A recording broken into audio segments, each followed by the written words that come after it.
போலி உரம் விற்பனை 3 பேர் கைது. கடலூர் மாவட்டம் புவனகிரி அருகே மதுராந்தகநல்லூர் கிராமத்தில் விவசாயிகளிடம் டாடா ஏஸ் வாகனத்தில் 24 மூட்டைகளுக்கு மேல் போலி உரத்தை எடுத்து வந்து ஒரு மூட்டை உரம் 1200 ரூபாய் என்ற விலையில் விற்பனை செய்து பணத்தை பெற முயற்சித்த நபர் மீது சந்தேகம் அடைந்த விவசாயிகள் வரத்தூர் போலீசாருக்கு தகவல் தெரிவித்தனர். அப்போது போலீசார் போலி உரம் விற்பனை செய்த நபர் மற்றும் 24 மூட்டை போலி உரங்களை காவல் நிலையம் எடுத்து வந்து விசாரணை செய்தனர்.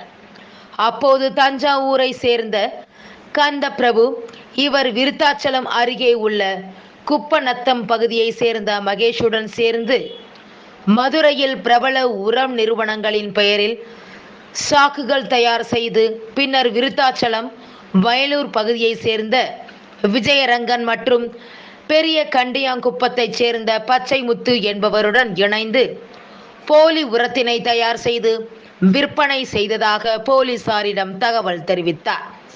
இதன் அடிப்படையில் 3 பேரும் கைது செய்யப்பட்டு சிறையில் அடைக்கப்பட்டனர். இவர்களிடம் இருந்து 24 மூட்டைகள் போலி உரம் பறிமுதல் செய்யப்பட்டது. மேலும் இதில் தொடர்புடையவர்கள் குறித்து போலீசார் விசாரணை செய்து வருகின்றனர்.